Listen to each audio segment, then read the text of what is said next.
and welcome to the Workforce Wisdom Podcast. I'm your host, Christy Bray, Chief Strategy Officer at PracticeLink.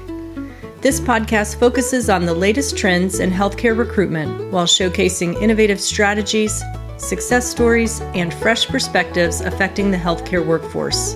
These episodes will lead to an in-depth, thoughtful discussion with recognized industry-leading healthcare professionals and vendor partners exploring the challenges of healthcare recruitment and beyond. Whether you're an experienced recruitment professional or just starting out, this podcast aims to help you discover how experts are reshaping the industry, leveraging technology, and fostering inclusive hiring practices. Today's episode, Industry Insights, Transforming Healthcare Recruitment with Financial Wellness, featuring Joy Sorensen Navarre. Joy is president of Navigate and is transforming how physician recruiters attract and retain top talent. With a focus on student loan relief, Navigate employs innovative, data-driven strategies that empower physicians to maximize their savings and secure loan forgiveness. Key factors in attracting those candidates. In today's competitive healthcare landscape, many physicians are weighed down by student debt, making financial well-being a top priority. By partnering with Navigate, health systems can offer comprehensive loan consulting as part of their recruitment package. This not only alleviates the stress of student debt, but also demonstrates a commitment to the financial health of potential hires. Candidates are more likely to accept job offers when they see a clear path to managing their student loans. With Navigate's expertise, health systems can enhance their appeal, reduce turnover, and foster a more satisfied workforce. Since founding Navigate in 2014, clients have saved a remarkable $520 million on student loans, showcasing the tangible benefits of this partnership. By integrating loan counseling into your recruitment strategy, you can attract more physician candidates who feel supported and valued, transforming your offers into irresistible opportunities. Welcome, Joy. Christy, thanks so much. I'm really thrilled to be having this conversation with you. Yes, for our listeners out there, Joy and I have worked together for several years, and I am proud to say that I am part of the team that helped achieve those $520 million in savings. $500 million is a significant amount of money saved. So Joy, could you tell us a bit about your journey in founding Navigate? How has your background in financial management influenced your focus on student loan relief for healthcare professionals? You know, Christy, it was a big mistake that got me into this business. I was a financial advisor. I was working with really smart business owners, physicians, pharmacists, and I just assumed that they all had figured out their student loans. And then one day, doctor came to me, he said, "Joy, I found this new program. I think it might be snake oil. These loans are so big they might sink me." He was really, really worried about his loans. And I thought, well, I guess I'll just check into it and see what we can do for him. But I had assumed that everybody is fine because, you know, all kinds of information out there about managing your own student loans. And anyway, so we checked into it. He was brilliant. And we ended up saving him $100,000 on his student loans. I was like thrilled, right? And he was too. And then I thought, well, maybe the other 30 people on my book of business that have these huge student loans might like some help too. So I just sent an email, and within 3 weeks, all 30 of them, 100%, had scheduled an appointment, which you know that right away is like telling. Key issue there. And then of them, only 3 out of those 30 had it perfectly set up. 27 of them found some things they'd missed, they had made a mistake, and those they saved from $40,000 to $400,000 on their student loans.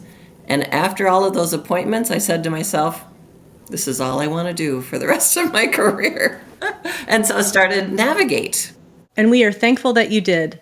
I know at least the candidates that my prior roles supported were very grateful for you stumbling into that and providing the relief. What would you say are some of the key challenges that you identified in the student loan space? As you've mentioned, these are very smart, educated people. But we also know that physicians, as they go through the training, don't go to business school unless they do an MBA or something extra finance and businesses are not pieces that they're trained on when they're in medical school and residency. Exactly. And physicians are the first ones to tell us when we're consulting with them, I feel really smart in the practice of medicine, but I'm not smart about the money. And so that's really what I think physician recruiters, have this huge opportunity just in the terms of intrinsic doing good in the world, is to bring this opportunity to physicians so they don't have to stress out about their student loans. And that really, to me, is like the most exciting thing that we could be talking about today, is I think physician recruiters are in this unique place where they can bring to their physicians financial wellness, take off these big burdens that they're carrying about their student loan worries. So that's really what I'm most excited about in the conversation today. And I think those retention strategies are important. Previously, we worked on some policies where health systems were being asked to help fund and pay off student loans for their candidates. But one of the things from a retention standpoint is how you can year over year optimize that financial investment by the healthcare organization where you're still supporting and able to provide that as a retention factor. In terms of that retention strategy, have you seen anything else that is super helpful when you look at the student loan relief that health systems are offering that recruiters could potentially take to their C-suite as an additional option? Yeah, absolutely. Well, first of all, we know budgets are tight today. When aren't budgets tight, Christy? We hear that all the time, no? But CFOs are concerned, rightly so, that the costs are creeping up. There's additional pressure on salaries, compensation. We're hearing recruiters say there's pressure from the candidates to offer more student loan incentive or signing bonuses or those retention bonuses that are often tied to staying with the organization. And you talk to most healthcare leaders and they believe that that is unsustainable, right? Of course, the competition for physicians is great. And so there's a feeling from the physician side as well as the recruiter side, we want to do more. We want to make sure that we are offering like the optimum opportunity here financially for these physicians. They've got these big student loans. But what really happens is that, 3/4 of physicians have student loans. So it's a big issue, and I'm glad we're talking about it. But probably at least half of them could be saving more money than they realize on their student loan payments if they figure out the right student loan plan. And when they do that, this relates to retention, because if they have a solid plan on their student loans, they're saving $1,000 to $2,000 a month on their payment. So it's feeling like their salary is going farther. Whatever it is, it's feeling like it's going farther because I think you're the one that tells me a student loan payment feels like you're buying a house in the mountains without having the house, right? Yeah, a second mortgage on that beach house or that vacation home that you don't get to enjoy. Right. Instead, you're paying on your student loans. If you have a good student loan plan, you can often reduce that monthly payment. And so your question reminds me of a story that I heard from a recruiter. They weren't customers of ours, but I met them at a recruiting conference, and she was just telling me this very sad story that they'd had 2 physicians in the last year leave their organization. These were seasoned physicians, beloved physicians, left the organization because they still had student loans, and they went basically across the street to get that signing bonus to pay off their student loans. How horrible is that? So retention is huge, and there are a lot of factors that might make a physician decide to go someplace else, but you don't want the student loan to be that thing. Sure, and how healthcare systems can structure the payment to the candidate or the physician makes a difference, where you're typically not writing a full check at once. As a CFO, you're writing something that has clawback. There's usually some involvement, but the way you pay that and structure at the end of the year becomes doable for most folks. And I think to your point, the provider may have left and just went across the street in order to receive additional student loan assistance. Now you have backfill and lost revenue that is exponentially greater than what your organization could have given them to support their student loan debt. Very true. So back to your question about the numbers, how do people structure this? So we see lots of different ways. I think the most common is the one you described, where there is a certain amount, dollar amount, $10,000 a year for 3 years or $20,000 for 5 years, whatever the organization thinks. That's either given at the front or the end of the year. It's always clearly laid out, right, in the agreement. Sometimes we see the full amount paid up front, and then the taxes are withheld on each paycheck going forward, so the physician doesn't have a big tax hit at a certain time. There are many different ways we've seen it happen. The only way that concerns me from a borrower perspective, if I put on my borrower consultant hat, is when the organization pays the fee directly to the bank or to the Student Loan Servicing Center. That used to be very common 10 years ago, 20 years ago. Most organizations, probably 80% of organizations, have moved away from that because it's not in the benefit of the borrower. And so here the organization is trying to do something that's an incentive, and it turns out being a problem. So if our listeners are in that situation, that would be something to carefully take up with, usually it's the legal team, right? Or someone in those fields. Usually it hasn't been looked at recently, and that'd be a good reason to relook at the student loan incentives. And one key thing to point out to our listeners, all of the bonuses or financial packages offered by the health system are taxed. The tax implications are not straightforward. It's not as simple as paying the lender directly. It is still a benefit tied to that specific employee, and they will get taxed on those pieces. As you consider the data-driven approach that Navigate offers to candidates, particularly regarding taxes and other related factors, could you explain the metrics and calculations you use to assist physicians in saving on their loans when looking at a 10-year repayment plan? Absolutely. So we have our own calculators, Christy, and someone just last night gave it a new name. They called us mathemagicians. Don't you love that? So it's definitely based on the math, and it feels kind of magical, but really it's just a spreadsheet, right? But who doesn't love a magical spreadsheet? I think why our calculations feel magical is because we've been doing this for so long for physicians. We know the questions that are going to come up, and so we build the calculator to be able to answer those questions. And so it feels magical because I don't know if there is another calculator out there that answers those kind of questions the way that ours does. So here are some of the questions. When we sit down with a physician, we'll ask them what they're currently doing on their student loans. And they'll tell us what repayment plan they're on, what their exit strategy is, like how am I going to get rid of these loans, on the long end. And then we will say, well, terrific, let's just put those numbers into our calculator and see what it looks like. And so then we do, live with our physician when we're consulting with them. We just put all their numbers in. And what it will show is if there are opportunities for savings. So the first thing we'll look at would be, what is your current monthly payment on the repayment plan that you've chosen? There's lots of repayment plans. There's the federal programs. There's the private refinance. And we look at all of that and just show the docs the numbers. That's the first place where they're like, oh, I could be saving money if I refinanced my loan from the 8.5% down to the 5%. And, oh, it's $40,000, right? I mean, the numbers talk. They really do. The next thing they would talk about is, well, my spouse has student loans, so common in the medical area, and they're doing X or Y. How does that impact my student loan plan? It impacts it tremendously.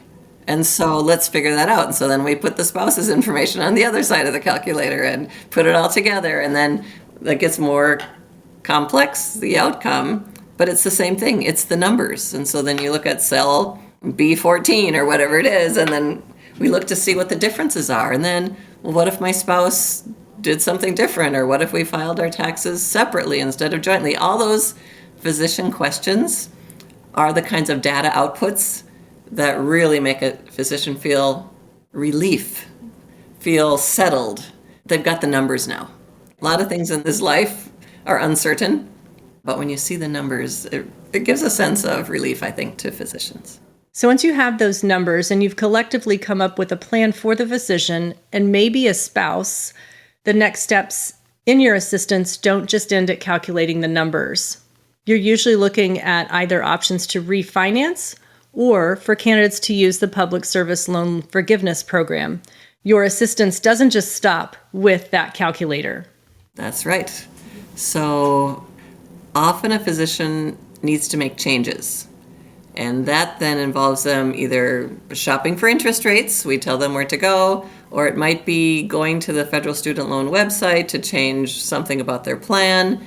We've learned over the years, anytime a borrower makes changes to their student loan plan, there's opportunity for mistakes. And so we are very clear, our physicians get action steps after the call. And often they'll be like, do this, do this, do this. And then it'll be, don't do this and this and this. All right. Which is just as valuable as the steps on what to do. But it's very clear. We do this a lot. And so we try to make things simple.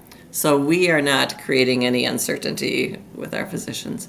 And then, of course, we are always like in their back pocket. So things often happen. You know how life is. Things pop up that were unexpected. And they just send an email or send a text and we can answer their questions right there. Every once in a while, there's a physician who's just like, I'm nervous about that federal website. I don't have a lot of time. Could you just get on a call with me and walk through it with me? And of course we do that. That's not a lot of physicians. They're most very independent. But every once in a while, there's someone that's just needs that extra hand holding. And of course we'll do that. So happy to do that. For our listeners, you can look at the remarkably low approval rate for the PSLF program. So while it's a great tool for nonprofits and their candidates to utilize, the approvals on those applications are very small. I think before we've talked about it being 2%, made it up to a whopping 5% approval rate, but I don't know anybody that would want to bet money on that sports team. That seems like a very dissatisfying program. So some of what you do is helping fix those PSLF application errors or find where they need to be on an income-driven repayment plan. And those types of things are key for recruiters to know. It isn't just filling out the application after 10 years of service. There are a lot of steps to get to those 10 years and making sure that the application and the payments have been done correctly. Very true. And thankfully, Christy, it's kind of tongue-in-cheek, but the program has gotten much better. And so now it's only a 30% error rate. It's much better, but it's still horrible. Imagine like a third of the people applying aren't going to get it. I'm still not going to bet on that horse. No, right?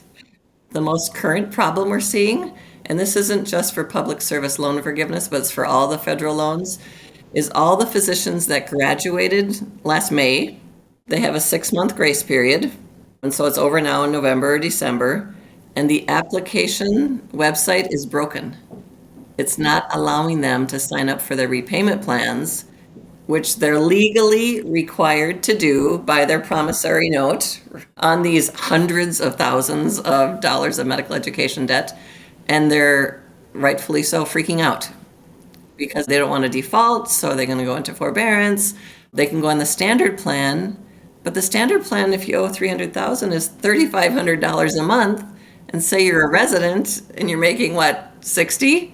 You're probably not even making that much a month, right? So it's a huge problem right now because the system is undergoing some big uncertainties. So that's the number one question we're fielding right now. Every quarter, there's a new problem. Back to your issue about the system is broken. It's not just public service loan forgiveness, but it's even broader than that, unfortunately. Hope you're enjoying today's podcast. Just wanted to break in here to remind you of PracticeLink's new Physician Resource Center at PracticeLink.com. PracticeLink's Physician Resource Center is a collected hub of content which includes valuable resources and information about contracts and compensation, the job search and interview process, quality of life and wellness, and many, many more areas designed specifically to inform and support physicians' professional growth and success. To check out our Physicians Resource Center, head over to PracticeLink.com today. Thank you for listening, and now we'll return to the podcast.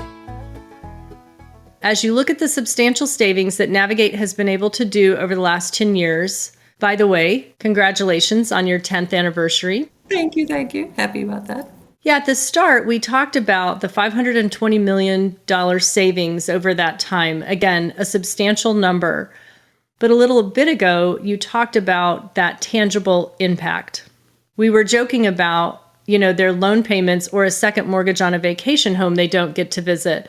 But go a little deeper in what you see and definitely how that's changed their outlook of the healthcare clients that you've served.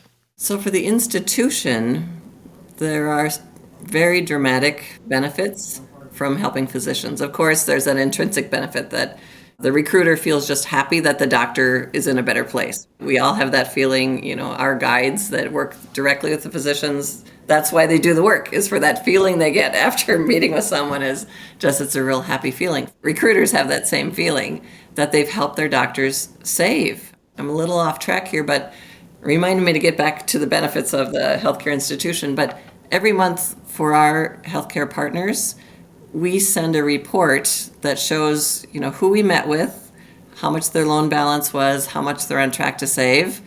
And the recruiters will often email me back and say, did you see, XYZ person? Did you see that's like $100,000 in savings? And I know that they're feeling the same thing we feel, because imagine the relief that those doctors are feeling because they've saved that money. So that is the number one reason we do this work, right? And that recruiters partner with us. But there are also some very valid benefits to the institutions. The first is in sourcing. When an organization is taking on financial wellness, including student loan counseling for their candidates, they can go on the PracticeLink job board, and on that job posting, there's a little click, do you offer student loan assistance? And sometimes an organization doesn't offer any money. There's about 30%, they say nationally, of institutions aren't offering any student loan financial assistance. But if you offer the student loan counseling, you can still click that box because that's student loan assistance in the job posting. And so right away, for a physician who's earmarking their financial well-being as one of their top priorities in their job search, right away you're opening up the pipeline because you're going to be identified as an organization that is providing that for your candidates. So that's the first. We even had a physician tell us that the reason that she took a job was because of the loan counseling that was provided. To me, I almost was embarrassed when she told me that. Is that the best reason to take a job? But when I dug in with her, it turned out that this was a job she loved. An opportunity she loved. She really wanted to take the job, but she was uncertain whether the financial offer was something that was going to work for her because of her high student loans. And when she met with us, we ran the numbers. It turned out that it was going to be really doable. And she said, oh, well, of course I can take this job. So her shorthand was she took the job because of us, but really it was because she learned that her dream job was a job she could afford to take. So that was cool. So sourcing, that's the first place, opening up the pipeline, the first big benefit to organizations. The second is during that offer process, we can help your candidates look at their different offers.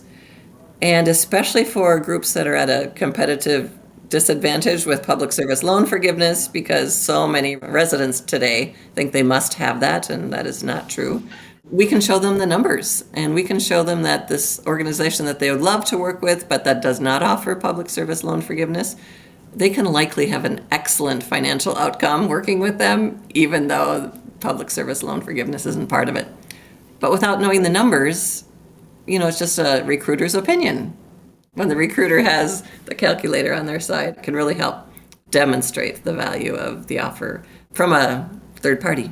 What was the other thing I was thinking? Oh, for attendings. Our attendings are doing a lot. Stressful job, stressful time. We don't want the student loan stress to be the thing that causes them to either seek employment somewhere else or leave the practice of medicine or have mental health stress that we know that student loans can provide. So I'm thrilled by this idea that I kind of have a dream that physician recruiters are at this key place where they can bring financial wellness to their physicians. That it's really a key place recruiters are finding themselves because they can bring on groups like ours that can bring freedom to their physicians related to their big financial questions. Most of your healthcare clients, the healthcare organization clients, do you typically work with those within physician recruitment or talent acquisition? Or is it seen as something that lays within the benefits department of an organization, much like health insurance and 401ks? Have you seen that change, or is your primary contact still straight to the recruiter? In our world, it could be any of those, plus it could be a department chair. It's really depending on who sees the value here and is able to translate that into the internal decision-making of the organization. The benefit is across the board, but it really takes, a uniquely positioned leader to do something that's unusual. And just recently I was looking at the people that we've worked with over the years, and 30% of the leaders in physician recruitment have gone on to either get a promotion or a higher salary or a new position in another organization where there's more responsibility. And I was pretty excited about that because I think, they brought us on.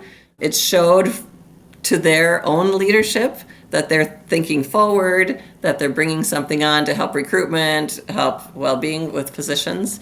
So I was really proud of that. So I think the listeners on our call, maybe they're on the call because they are looking for something that's kind of new, kind of important, a different way of looking at things. What do you think about that? I was wanting to get your thoughts about that. Anything you look at with benefits that can be innovative and new becomes something you can sell from a sourcing standpoint. Like you said previously, we made sure that was in our job description or our job posting, because that's what feeds to Google and that's what people are searching for if they're typing in physician jobs in Texas with student loan benefit. Those types of things all curate and go within the search engine that works well for them. Equally, like you said, on the PracticeLink tool, when you're posting your positions, you want to make sure you've checked those boxes because our filters are for the candidates. As you said, if that is a priority for them, and we know it is after location, the next thing becomes what type of benefit, including this financial fitness, is the company going to offer me? And if you don't have those things checked, then your jobs don't end up in our filter. And it won't matter that you do offer it unless you've clearly outlined it within this job filter tools and your job posting. So I think as a benefit, it doesn't seem to me, because it's been something I've talked about throughout my whole career and started at a nonprofit. So I spent a lot of time on the PSLF and understanding that and how it could work. Then I saw the abysmal approval ratings and went, oh, well, we promised that, and we will give you some money that will hopefully offset, but it isn't guaranteed. Then I've also worked for for-profit entities that couldn't offer PSLF, but we would offer about an equal benefit in terms of cash paid towards those loans. But to compete against somebody who consistently says PSLF is the way to go, there's no guarantee there. And so I would typically remind my recruiters to find a way to frame that into the conversation with the candidate where they may or may not share, I'm drowning in $300,000 and $400,000 of debt. But what you want to actively share is that we have a resource, that we can confidently look at what you have and can help provide you with a plan. It's all about a plan for them. I don't think anybody expects it to be gone in one day. Obviously, they didn't accumulate the debt in a day, but they are looking towards those healthcare organizations and employers wanting to support them throughout their career and to take the burden off. We know that debt is one of the number one burdens for all Americans. And as we look at inflation and the economy, I don't think a day goes by that it isn't on the news as a critical point for people.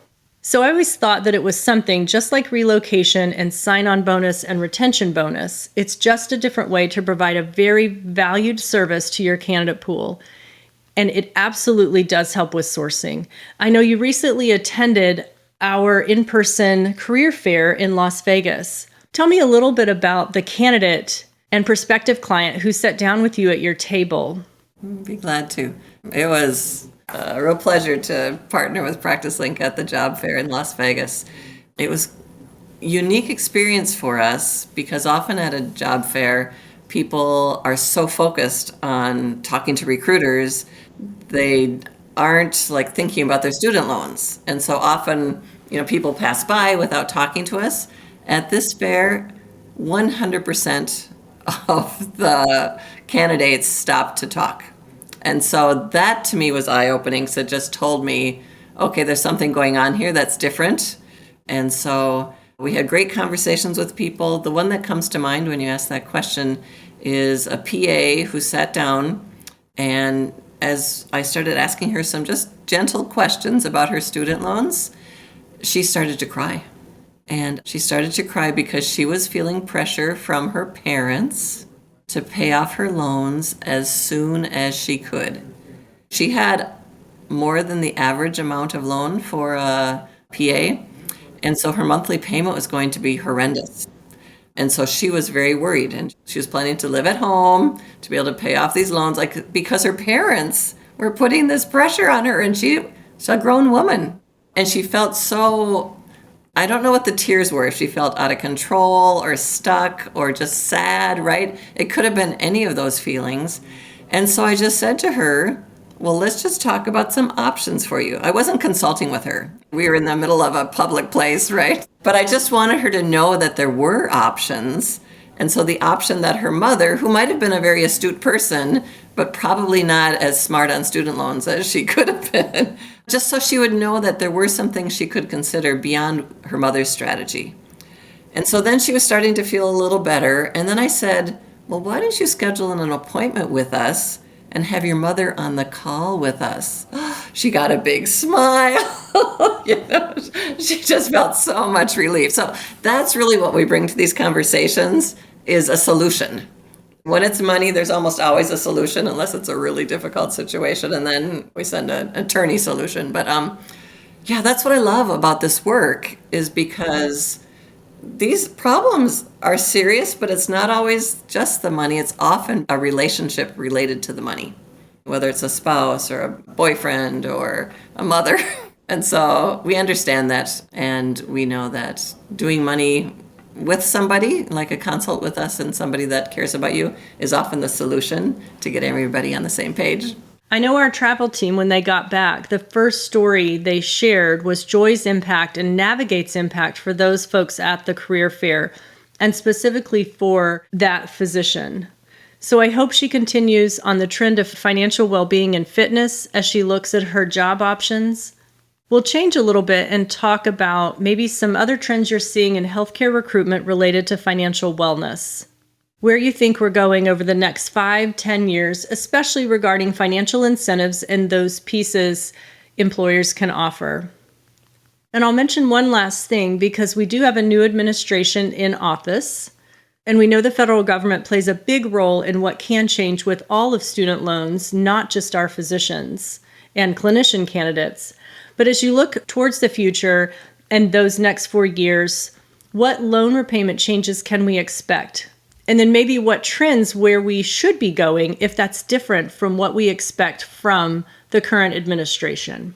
So here's what I'm thinking. I love this question. I think this is so important for all of us that are big picture thinkers, leaders in healthcare. So what we know, because of the change in administration, is that likely government is going to become more efficient. It's going to be smaller. Those are the promises that we're hoping for. I think related to student loans, there are a couple of things that we could guess, based on what we've seen over the last 10 to 12 years that I've been in this field. I think there's going to be greater clarity about who's eligible and who's not eligible. Right now, the system is in shambles. There's a lot of uncertainty, similar to what I talked about earlier with the website being broken for applying for your new repayment plan. We're hoping that there'll be clarity with the new administration. Historically speaking, often when there's a shrinking of government, it becomes more clear about who's in, who's out. And frankly, you just give a physician the rules and they'll figure out what they're going to do. What's so frustrating is not having clarity. So I think that's going to be coming down the pike. I think there is a strong possibility that for future doctors, public service loan forgiveness will not be there. Okay, so not for current physicians. Anyone who's currently in the program, working toward it, they're going to be fine. We'll have different options related to their repayment plans. That'll be different. It'll be more streamlined. But it's pretty clear from the people in leadership and on the committees for education and the U.S. Department of Education that there's a sense that public service loan forgiveness isn't providing the benefit that folks had hoped back in 2007 when it was initiated. That could be worrisome for healthcare leaders as we're thinking about recruitment, not immediately, but I think definitely in 10 years, because medical education is not going to get cheaper. They're not fixing that side of the problem. And then this tool that for half of health systems in the U.S., it's helping them recruit doctors, public service loan forgiveness. If that goes away, what are health systems going to do then to support doctors on their student loans? That, to me, if you do a risk analysis, that's something people should be watching for, because there's a high likelihood that that could happen for future doctors. Not right now, but for doctors. Let's say they pass a bill in 2 years, and it would impact doctors that go to school after the date the bill would pass. And so that would be the class of 2026, right? And so it would be doctors, 4 years after that. So that's something to be watching for, and it could be a big risk. On the positive side, we will have more clarity, and that's always good for physicians and for health systems, because then we know who's in, who's out. Possibly student loan interest rates, they're really relatively high right now. With continuing improving economy, we perhaps might see those come down. Those would be some of my thoughts around trends. What are you thinking about other incentives? The student loan interest rates are those tied to what the Federal Reserve does when they raise and lower. Yep. So exactly, like your credit cards and other things, all of our rates are tied. So when they raise that equally raises the rate that our candidates and our physicians and providers are paying. Yep, correct. Also on the private market, say a physician's thinking about refinancing, typically the private rates are lower than the federal rates, which is kind of goofy, but that's the way it goes. So yeah, that'll be something to watch. And I feel like the sunsetting of the public service loan forgiveness program has been on the table the past 6 or 8 years. I know I've at least been talking to experts like yourself for that long, where it is consistently on the table because it didn't roll out as intended, which often happens when you have people that aren't in the space designing the program. But it would have some protections to grandfather those folks who are already in the program, which is a large amount. From what I know, the program was started really for teachers and firefighters, definitely different income earners than physicians and other healthcare providers. And so clarity is key. I think we want to support those other options that are vital to our community. Maybe there's something different to support medical education debt and other expense that we're seeing in our candidate pool. So for recruiters and healthcare leaders listening today, what advice would you give on integrating financial wellness like loan counseling into their recruitment and retention strategy? I think it's an amazing opportunity for recruiters to do good in 2 different ways. Helping a doctor with their student loans, that's a win. But looking at student loans as an opportunity, because 3/4 of doctors have these student loans, and if your organization isn't doing something new and innovative, cost-effective, this is an opportunity to do so. And so I think it's a great opportunity. And then the question becomes, so opportunity in what way? And what I think is so cool about student loan counseling is that it really can be customized to meet whatever need you've got. So for a for-profit organization that's struggling, with competition from nonprofits, we just create a learning, we create talking points, we create ways to talk with recruiters and the team about how to talk about public service loan forgiveness as not the only game in town. Make sure people know that. For folks that are really struggling on the pipeline, maybe because they don't offer a significant signing bonus or there's maybe no student loan incentives, student loan counseling can be the incentive that can help the doctor save hundreds of thousands of dollars on their loans without it coming out of pocket from the institution. And then I think that we've even had some organizations, depending on the time, but when there is strong budget constraints, we've seen organizations be able to reduce their student loan incentive dollars by up to $10,000 a year per candidate when they bring us on as an alternative. So really, there's so many different ways that an institution can benefit as they're helping their doctors at the same time, but it really depends on what the organization's current goal or strategy is. And then I think the last piece of advice is, let's just keep it simple for doctors and for recruiters. Recruiters are brilliant, physicians are brilliant, but don't need to be brilliant on their student loans. Don't need to be brilliant on all the different student loan programs within your state if you're a recruiter. Let's just keep it simple. It's easy to outsource this, and really great time saving for both the physicians and the recruiters. Yeah, I would agree with that. I don't think any of us except you, not me, are in the position to give this financial advice. Much like physician candidates take their contracts to an attorney to review, financial Counseling is equally important in their life cycle and career as they manage through those things. So one of the key things I've found whenever you're doing your job postings is to not only mention that you have student loan consulting available, but if you have a standard dollar amount, I would put that in your job posting. In my prior organizations, we did this, and it made a huge difference when you look at your web traffic and candidates reviewing your jobs on the internet. So that's something for recruiters to consider if your organization is comfortable with you posting the actual amount. You can walk through the specifics later with the candidate, or if it's negotiable, but it does become a nice selling point.